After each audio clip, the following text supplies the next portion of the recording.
Zonas del Golfo de México. Muy bien, Carlos.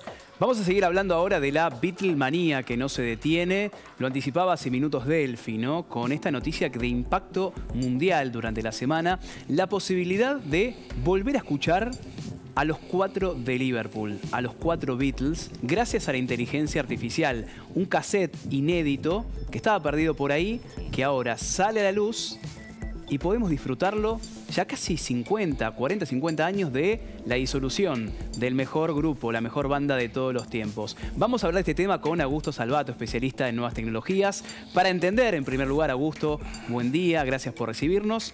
¿Qué tipo de tecnología se va a aplicar para volver a escucharlos originalmente en este tema inédito? ¿Qué tal? Buen día, ¿cómo están todos? Muy bien. Bueno, con respecto a lo que recién mencionabas, la tecnología que se va a utilizar efectivamente es inteligencia artificial, pero a diferencia de lo que se estuvo especulando en los últimos días, cuando salió esta noticia, no es técnicamente lo que se conoce como inteligencia artificial generativa, que es esto que se usó, por ejemplo, Drake lo usó, o The Weeknd, lo usaron para crear canciones que ellos nunca habían cantado, y ponerle su voz a letras que nunca habían cantado, digamos.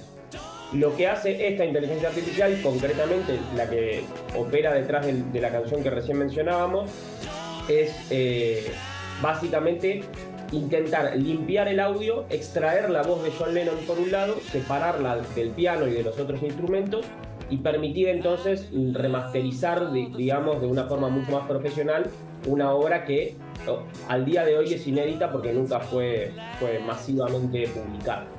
Bien, detrás de todo esto, de todas formas, ponen el debate, ¿no? A la inteligencia artificial, hasta dónde debería llegar, si es ético o no ético rescatar la voz de alguien que ya no está entre nosotros. Afortunados nosotros que somos fanáticos de los Beatles, ¿no? Pero ¿es ético hacer esto? ¿Hasta dónde se puede llegar con la inteligencia artificial? Bueno, es muy interesante la pregunta porque de hecho también durante los últimos 2 días se generó este debate y personas muy importantes del ámbito de la música, como por ejemplo Sting, dijeron que no era para nada ético esto y que la gran batalla que se le venía a los artistas en general era luchar contra la inteligencia artificial.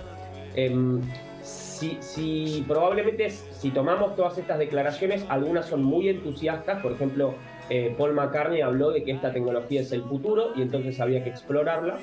Y otros cantantes, cantautores están muy preocupados por una cuestión no solamente ética, sino también de derechos de autor, o sea, una serie de nuevos debates que se vienen ahora.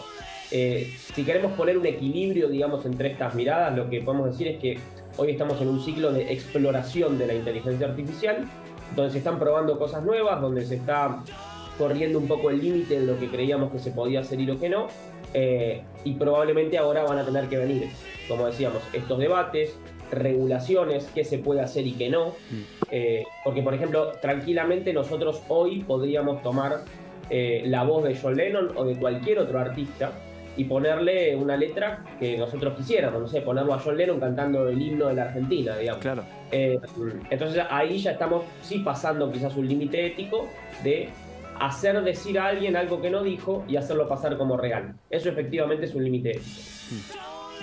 Augusto, ¿hay algún país que esté explorando ya algún proyecto de legislación que tenga que ver con esto, con los derechos de autoría? Bueno, no técnicamente un país, pero sí la Unión Europea está avanzando mucho en distintas normativas sobre control de la inteligencia artificial, principalmente inteligencia artificial generativa, es decir, esto que venimos hablando.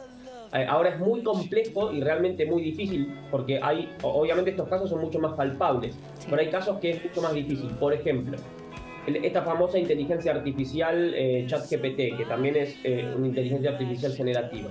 Supongamos que nosotros le decimos que queremos hacer un poema con el estilo de Walt Whitman, o mezclando los estilos de Borges y de Walt Whitman. Entonces, ahí, digamos, efectivamente operaría una cuestión de derechos de autor, sí, o no. Se está creando algo nuevo en base a qué.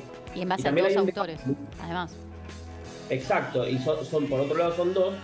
Y además está operando algo muy interesante, que es poner en debate lo que es la creatividad humana, ¿no? Porque efectivamente cuando nosotros escribimos algo nuevo lo hacemos en base a todo lo que hemos leído de otros autores. Solamente que acá está mucho más explícito, pero efectivamente es un debate muy interesante que todavía no está 100% explorado. Y por lo que decías, Augusto, se entiende, ¿no?, que el principal insumo de la inteligencia artificial por ahora, y digo por ahora, sigue siendo el ser humano, ¿no? La realidad, lo empírico, lo que ya está construido. Pero quizás la gran incógnita será cuando ya la inteligencia artificial empiece a retroalimentarse, se utiliza a sí misma como propio insumo. Sí, efectivamente, es decir, hoy por hoy la inteligencia artificial puede aprender y reaprender entre comillas, sus propios errores, pero requiere de entrenamiento humano.